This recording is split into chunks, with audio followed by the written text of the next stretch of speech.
위해서 기도해 주시면 감사하겠습니다. 오늘 우리에게 주신 하나님의 말씀은 우리 사도행전 5장 1절에서 11절까지의 말씀입니다. 신약성경 194면에 있습니다. 사도행전 5장 1절에서 11절까지의 말씀 교독하도록 하겠습니다. 아나니아라 하는 사람이 그의 아내 삽비라와 더불어 소유를 팔아 그 값에서 얼마를 감춤해 그 아내도 알더라. 얼마 반 가져다가 사도들의 발 앞에 두니 베드로가 이르되 아나니아야 어찌하여 사탄이 내 마음에 가득하여 내가 성령을 속이고 땅값 얼마를 감추었느냐. 땅이 그대로 있을 때에는 내 땅이 아니며 판 후에도 내 마음대로 할 수가 없더냐. 어찌하여 이 일을 내 마음에 두었느냐. 사람에게 거짓말하는 것이 아니요 하나님께로다. 아나니아가 이 말을 듣고 엎드러져 혼이 떠나니 이 일을 듣는 사람이 다 크게 두려워하더라. 젊은 사람들이 일어나 시신을 싸서 메고 나가 장사하니라. 3시간쯤 지나 그의 아내가 그 일어난 일을 알지 못하고 들어오니 베드로가 이르되 그 땅 판 값이 이것뿐이냐 내게 말하라 하니 이르되 예 이것뿐이라 하더라. 베드로가 이르되 너희가 어찌 함께 꾀하여 주의 영을 시험하려 하느냐. 보라 내 남편을 장사하고 오는 사람들의 발이 문 앞에 이르렀으니 또 너를 메어 내가리라 하니 곧 그가 베드로의 발 앞에 엎드러져 혼이 떠나는지라. 젊은 사람들이 들어와 죽은 것을 보고 메어다가 그의 남편 곁에 장사하니 함께요. 온 교회와 이 일을 듣는 사람들이 다 크게 두려워하니라. 아멘.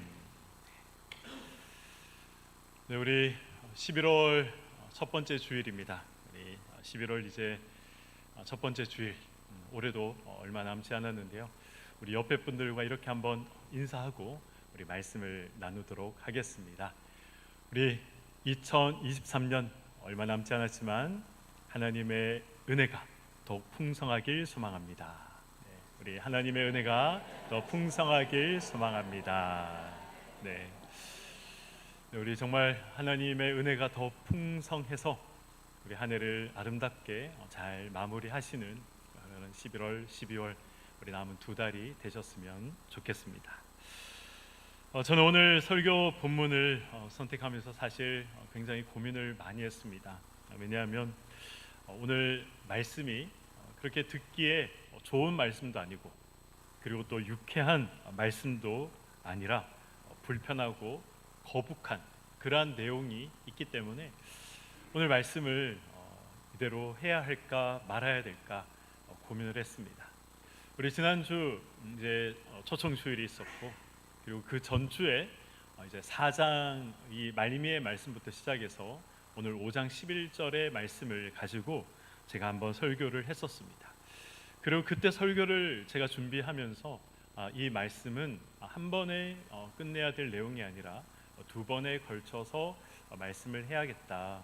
이 중요한 내용들이 많이 있기 때문에 그래서 그때 그렇게 이제 생각을 하고 이제 초청 주일이 지나면 그 다음 주에 이 5장의 본문으로 다시 한번 은혜를 나누면 좋겠다라고 생각을 했었습니다.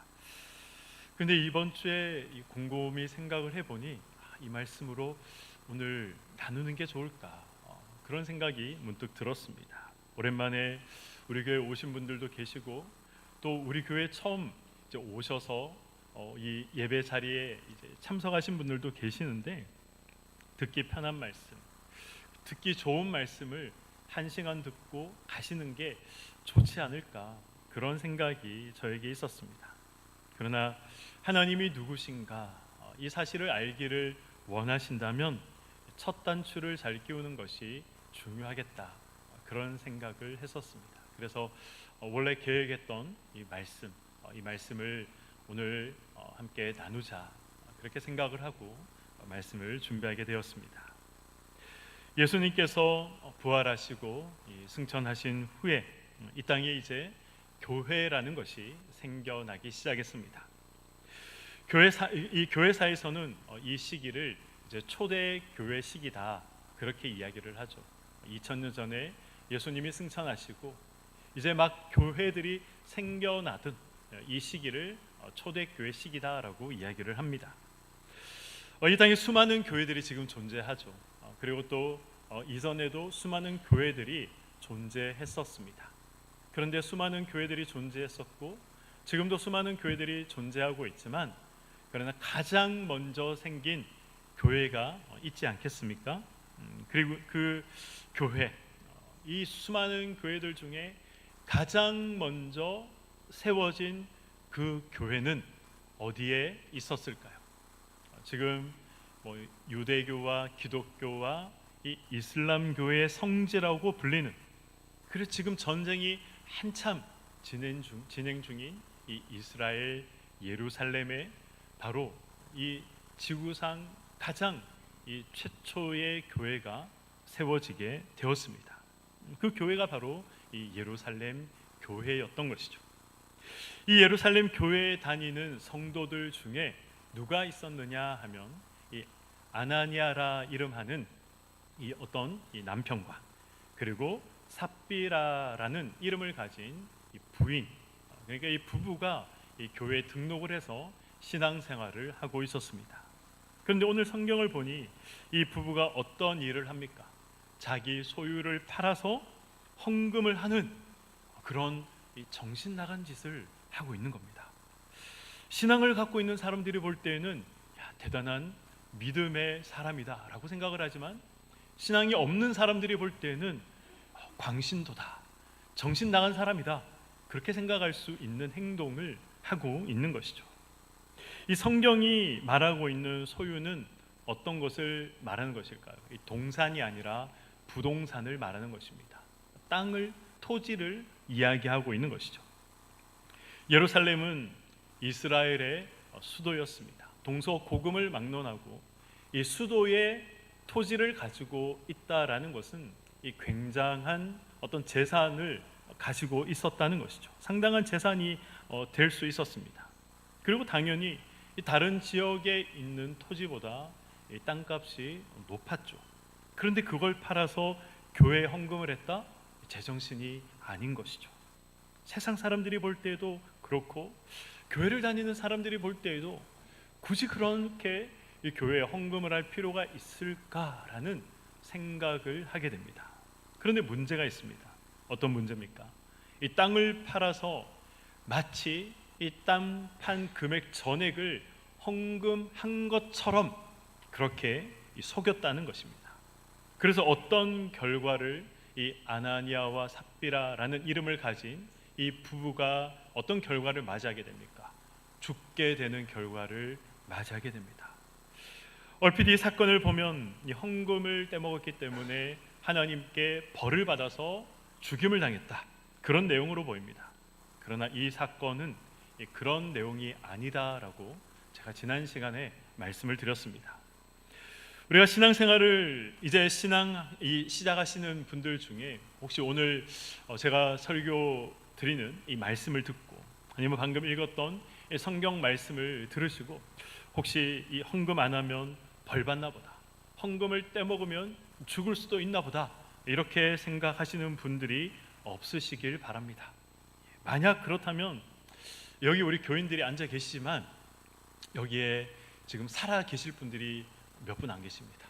몸성이 여기 앉아 계실 분들이 몇 분 안 계십니다. 아예 안 계실지도 모릅니다. 그리고 저도 그렇게 말씀을 드렸죠. 저도 어릴 때 부모님이 교회 가서 꼭 헌금해라 라고 이 돈을 주시면 이 교회 가는 길에 있던 오락실에 들러서 헌금을 안 하고 오락을 했던 사람이 바로 저였습니다. 그런데도 살아서, 사지 멀쩡하게 살아서 지금 목사가 돼서 설교를 하고 있습니다. 규정에 묶여서 강제적으로 헌금 사실 안 하셔도 상관없습니다. 눈치 보면서 헌금 안 하셔도 됩니다. 마태복음 23장에 보면 예수님께서 이렇게 말씀을 하십니다. 마태복음 23장 23절의 말씀입니다. 화 있을진저 외식하는 서기관들과 바리새인들이여, 너희가 박하와 회양과 근체의 11조는 들이되 율법에 더 중한 바 정의와 긍휼과 믿음은 버렸도다. 그러나 이것도 행하고 저것도 버리지 말아야 할지니라. 아멘. 예수님께서 지금 이 서기관과 바리새인들을 향해서 말씀을 하고 계시죠. 서기관들은 누굽니까? 율법, 쉽게 말하면 이 성경을 필사하던 사람이었습니다. 예전에는 인쇄 기술이 없기 때문에 이 성경을 사람의 손으로 써야 했었습니다. 근데 아무나 성경을 쓸 수 있느냐? 그럴 수 없었죠. 서기관이라는 전문적인 교육을 받은 사람이 성경을 필사할 수 있었습니다. 그런데 이 성경을 필사하는 이 사람들은 성경에 대해서, 율법에 대해서 굉장히 해박한 지식을 가지고 있었던 사람이었습니다. 예수님께서 말씀하신 이 바리새인들은 누굽니까? 하나님께서 말씀하신 계명들, 이 말씀들을 철저하게 지키기 위해서 이 삶 속에서 굉장히 부단히 힘쓰고 애쓰며 노력했던 사람들이 바로 바리새인이었습니다. 그래서 사람들이 볼 때에는 대단한 사람으로 보였죠. 아니, 어떻게 이렇게 어려운 하나님의 말씀을 지킬 수 있을까? 사람들이 볼 때에는 존경의 대상이었습니다. 그래서 이 바리새인들이 한마디 하는 것은 이 유대 사회에 굉장히 영향력이 있었습니다. 서기관들과 바리새인들, 누구보다도 하나님의 말씀을 잘 알고 있었던 사람이었고, 누구보다도 율법을 지키고자 했던 사람들이었는데, 그런데 예수님께서는 이 성경 곳곳에 이 서기관들과 바리새인들을 이 책망하시는 말씀을 많이 하십니다. 방금 읽었던 이 마태복음 23장 23절에도 어떻게 말씀하십니까? 이 화 있을진저라고 말씀을 하시죠. 왜 예수님이 이렇게 말씀하십니까? 그들의 겉과 속이 다르기 때문에 그렇습니다. 거룩한 척, 하나님을 사랑하는 척, 그러나 속은 그렇지 않으면서 이 겉으로만 그런 척을 했다는 것입니다. 이런 서기관과 바리새인들도 무엇을 드렸습니까? 11조를 드렸습니다. 박하와 회향과 근체의 11조까지 드렸다라고 예수님께서 말씀하고 계십니다. 박하는 우리가 알고 있는 그 박하, 이 허브의 일종이죠. 그리고 회향은 양념으로 사용하던 이 채소의 일종이었습니다. 쉽게 말하면 마늘이나 고추나 파, 이런 종류의 일종이었던 것이죠.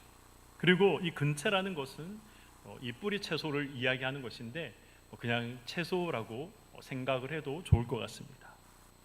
이런 것들의 11조를 했다는 거죠. 쉽게 말해서 우리가 집에 텃밭에 이 상추를 키우면 그 상추에서 나는 이 11조까지도 이 서기관들과 바리새인들은 하나님께 이 11조를 드렸다는 것입니다. 아주 철저한 11조 생활을 했다는 것이죠. 그럼에도 예수님은 이 바리새인들과 서기관들을 향해서 이 화 있을진저, 저주를 받을 것이다, 그렇게 지금 악담을 하고 계신 것입니다. 예수님은 이 11조보다 더 중요한 것이 있다라고 말씀을 하시죠. 그런데 바리새인들과 서기관들은 그것을 버렸다라고 말씀합니다. 이 바리새인들과 서기관들이 버린 것이 무엇입니까?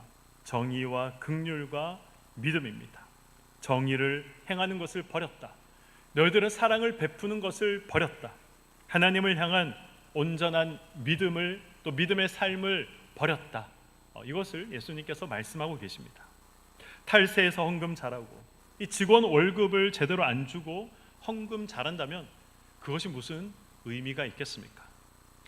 정의부터 행하라는 것입니다. 이 불쌍한 이웃이 옆에 있는데 베풀지 않고 이 헌금 잘하면 그것이 무슨 의미가 있겠습니까?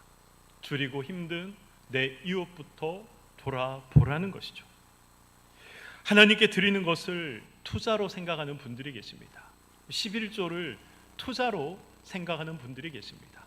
이 책을 보면 그런 책이 있습니다. 신앙 서적 중에 11조 잘해서 복받은 사람들에 관한 그런 신앙 서적들이 있죠.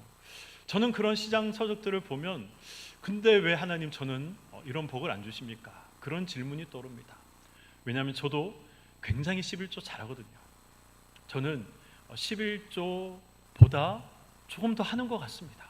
그런데 왜 저는 이런 이 물질의 축복, 책을 쓸 만한 그런 축복을 저에게는 안 주십니까? 이런 이 퀘스천 마크를 던지곤 합니다. 저만 그렇습니까?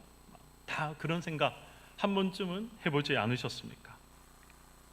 이 하나님께 드리는 것을 무슨 투자로 생각하고 드리는 분들이 계십니다. 잘못된 믿음으로 드리는 헌금이 무슨 의미가 있겠습니까? 바른 믿음부터 가지라는 것입니다. 예수님 말씀의 이 의미는 구원받은 백성으로 우리에게 정말 참 감사의 마음이 있다면, 구원의 감격과 기쁨이 우리에게 있다면 어떻게 종교적인 의무만으로 하나님께 11조를 드리고, 어떻게 종교적인 의무만으로 하나님 앞에 예물을 드릴 수 있겠느냐, 이것을 예수님이 말씀하고 계신 것이죠. 그래서 이것도 하고 저것도 하라라는 이 말씀은 그런 마음을 우선 가지고 그것을 하라는 것입니다. 이 마음이 없다면 드리는 그것이 아무 소용이 없다. 그것을 예수님께서 책망하고 계신 것이죠. 합당한 마음이 우선이 된 11조, 합당한 마음이 우선이 된 예물을 드려라, 예수님이 말씀하고 계십니다. 요즘 이 11조와 관련된, 헌금과 관련된 그러한 이 유튜브의 영상들이 굉장히 많이 올라오고 있습니다. 네가 옳다, 내가 옳다 주장하는 사람들 굉장히 많이 있는데 그런 거 보지 마시기 바랍니다. 성경이 무엇을 말씀하시는지 그걸 보면 됩니다. 구약에서 말씀하시는 것이 무엇이고, 그러한 의미가 신약에 와서 어떤 의미로 예수께서 말씀하셨는가, 그것을 우리가 살펴보면 되는 것이지, 네가 옳다 내가 옳다 주장하는 그런 사람들의 이야기 들을 필요도 없고 따를 필요도 없습니다. 성경이 무엇을 말씀하시느냐, 그것을 보면 되는 것입니다.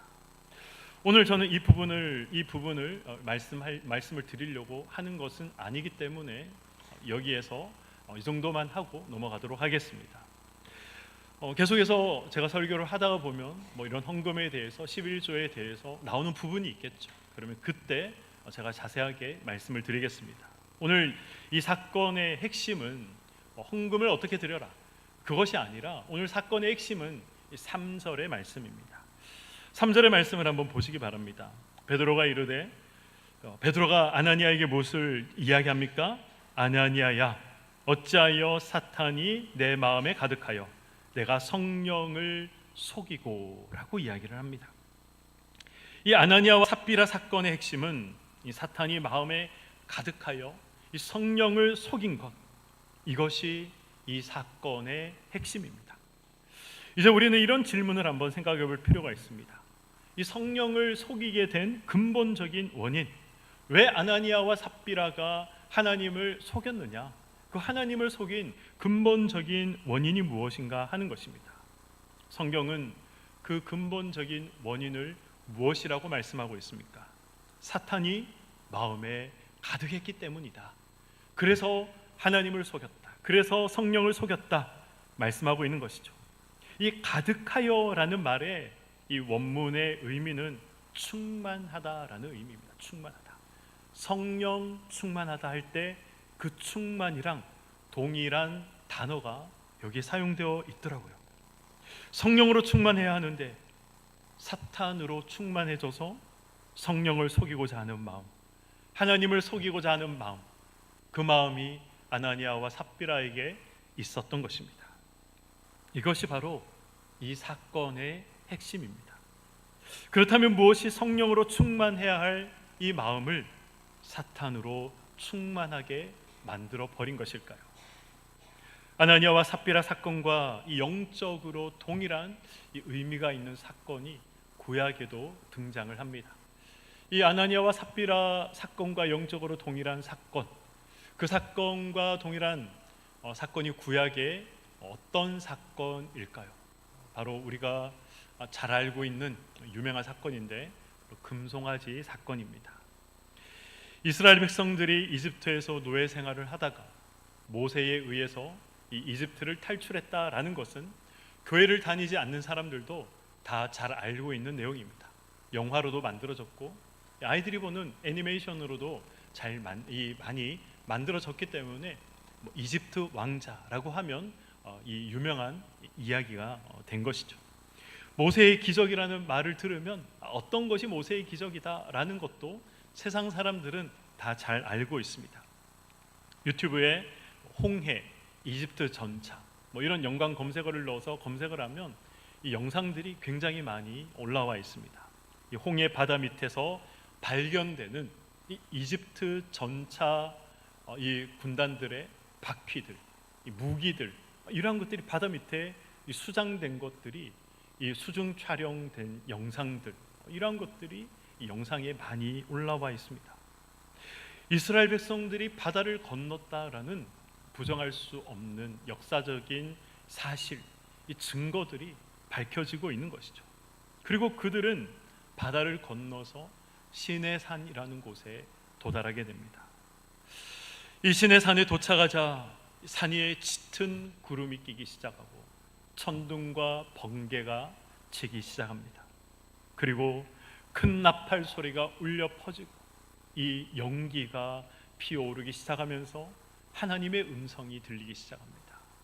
무엇이라고 하나님께서 말씀하십니까? 모세에게 이 산 정상에 올라와라 라고 말씀하시죠. 모세는 하나님의 말씀에 순종해서 그 산 정상에 올라갑니다. 그리고 40일을 이 산 정상에서 하나님과 함께 있게 됩니다. 문제는 시내산 아래에 있었던 이스라엘 백성들이 문제였습니다. 이스라엘 백성들에게 모세는 단순한 한 사람의 지도자가 아니었습니다. 400년 동안 종살이하던 이 이집트에서 이 모세가 기적을 일으키니 이 이집트에 재앙이 일어났던 것이죠. 이 10가지 재앙이 일어나서 그래서 바로가 항복을 하고 너희들은 나가라, 떠나라 라고 허락을 했던 것입니다. 그래서 이 모세 때문에 이스라엘 백성들이 출애굽을 할 수 있었던 것이죠. 출애굽을 했더니 무엇이 눈앞에 나타납니까? 바다가 나타납니다. 그런데 모세가 지팡이로 내리치자 바다가 갈라지죠. 그리고 마른 땅을 그들이 건너가게 됩니다. 그들이 건너자 무엇이 나타납니까? 광야가 나타납니다.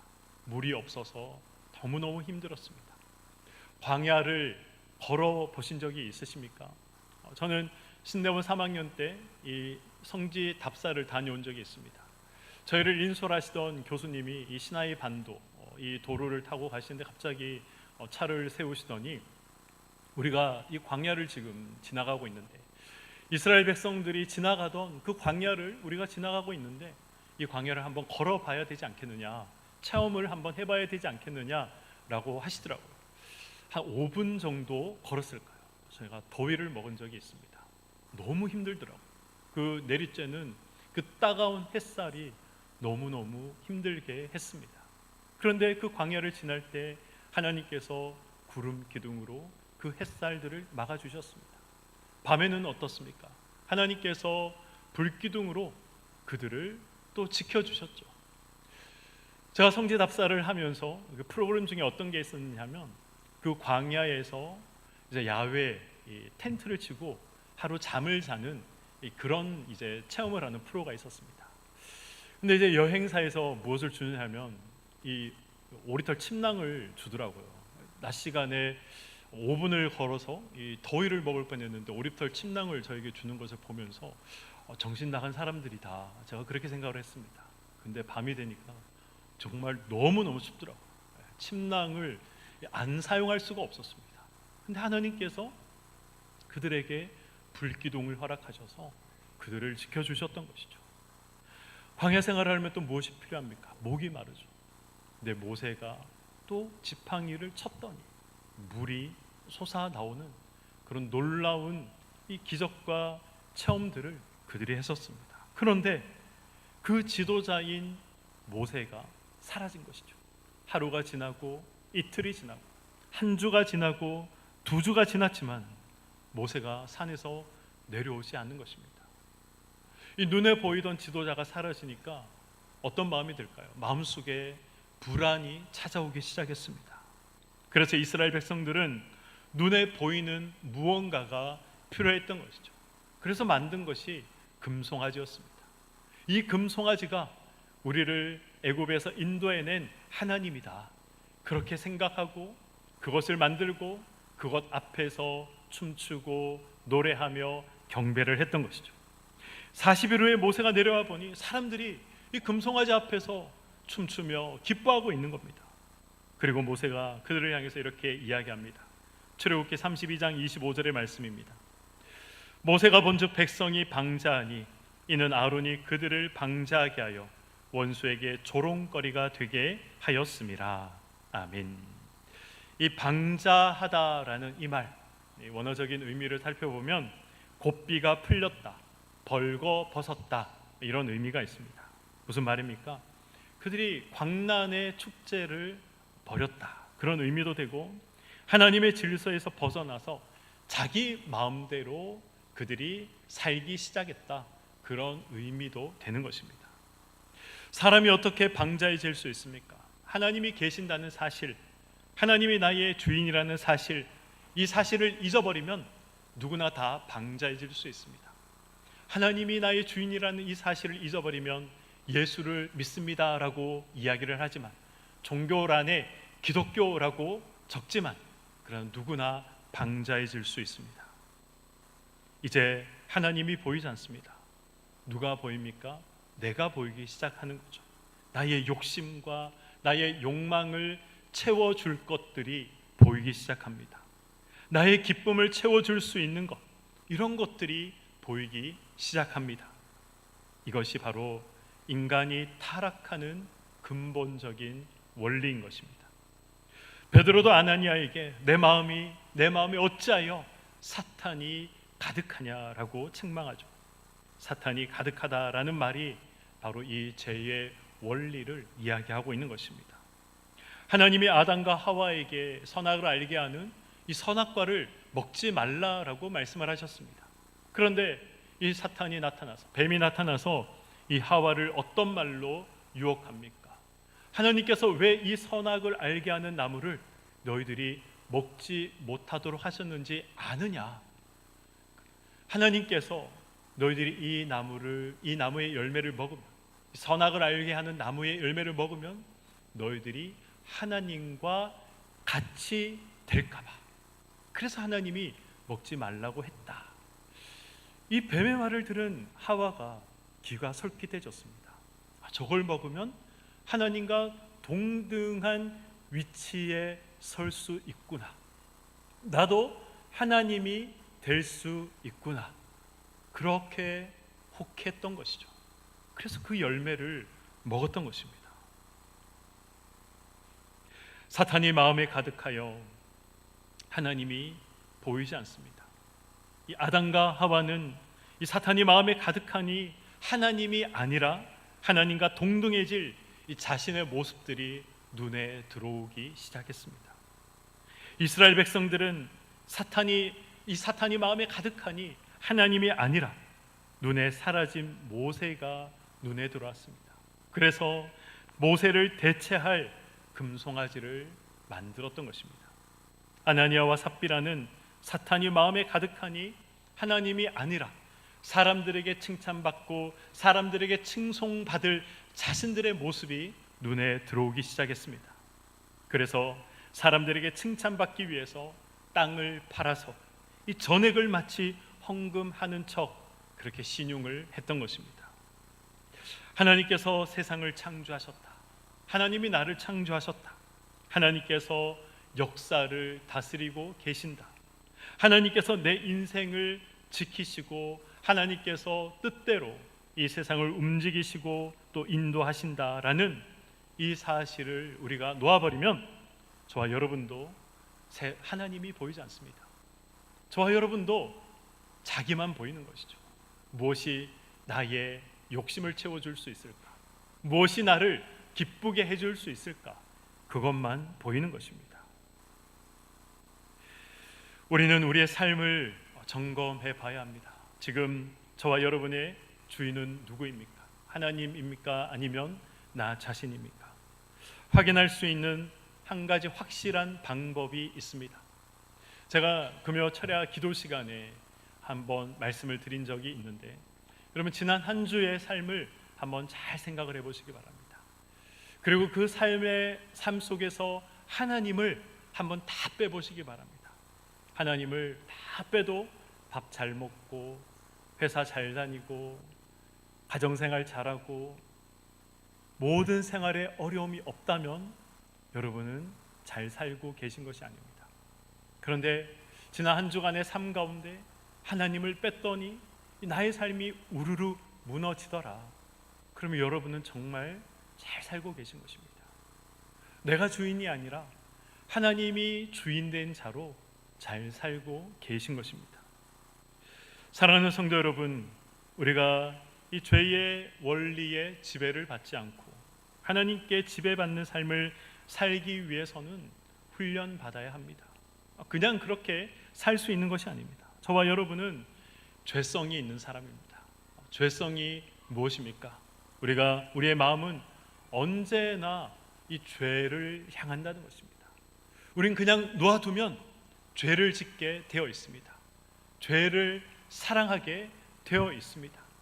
죄를 향하고자 하는 것, 그것이 바로 죄성인 것이죠. 그래서 죄를 짓고자 하는 마음이 저에게도 있고 여러분들에게도 있는 것입니다.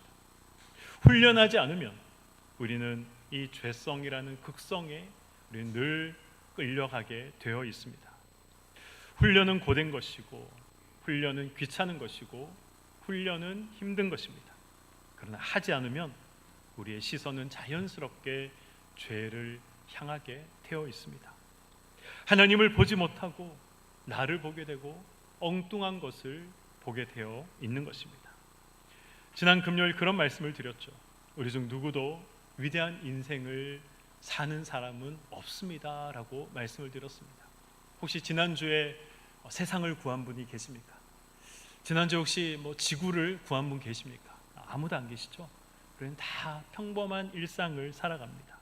아침에 눈을 떠서 늘 같은 학교, 같은 회사, 같은 일을 하면서 살아갑니다. 빨래하고 밥하고 아이들 키우면서 1년 365일 컨트롤 C, 컨트롤 V 이런 삶을 살아가죠. 복사해서 갖다 붙이고 어제 삶을 복사해서 오늘 갖다 붙이는 그런 똑같은 삶을 우리는 살아가고 있습니다. 그런데 그 평범한 일상을 살아가는 우리에게 예수님께서 성경이 우리에게 말씀하시는 것, 우리에게 요구하시는 것이 무엇입니까? 가장 위대하고 가장 고귀한 일인 예수를 닮아가라 말씀하고 있습니다. 너희들의 삶 가운데 위대한 일을 하면서 가장 위대한 예수를 닮아가라가 아니라 평범한 일상의 삶을 살면서 빨래를 하면서 밥을 하면서 직장을 다니면서 예수를 닮아가라 말씀하고 계신 것입니다. 밥하고 빨래하고 청소하고 아이를 키우는 이 평범한 일상을 통해 하나님이신 예수를 닮아가라 말씀하고 계신 것이죠.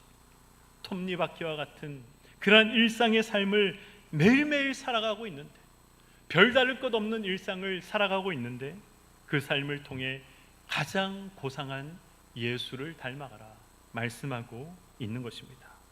중요한 것은 결국 오늘 하루를 하나님 앞에 우리가 어떻게 살아가는가 하는 것입니다. 부지런하고 진실하게 살아가야죠. 영적인 이 긴장을 우리가 놓치지 않고 살아가야 하는 것입니다.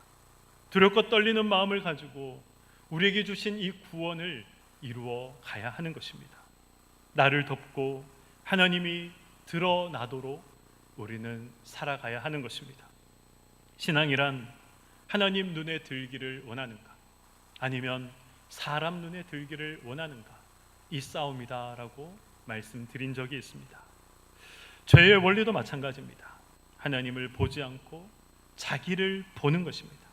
자기를 보기 시작하면 사탄이 마음에 충만하게 되는 것입니다. 사랑하는 성도 여러분, 하나님을 보는 그러한 인생이 되시기를 소망합니다. 그러나 그러한 인생은 그냥 되는 것이 아닙니다.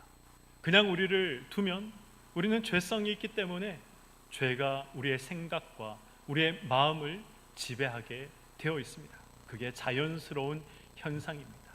그래서 우리는 훈련하고 연습해야 합니다. 평범한 일상을 살아가면서 예수 닮기를, 예수 보기를, 하나님을 보기를, 하나님께 우리의 마음과 시선을 고정시키기를 훈련하고 연습하셔야 됩니다. 그래서 예배의 자리를 사모하셔야 되고, 그래서 기도하셔야 되고, 그래서 말씀을 사모하시는 연습과 훈련이 우리에게 필요한 것입니다. 그래서 하나님의 백성답게 성령의 충만함으로 하나님과 예수 그리스도가 우리의 생각과 우리의 마음을 채워서 주님이 기뻐하시는 그런 삶을 살아가시는 우리 교회 모든 성도님들의 삶이 되시기를 주님의 이름으로 간절히 축원드립니다. 아멘.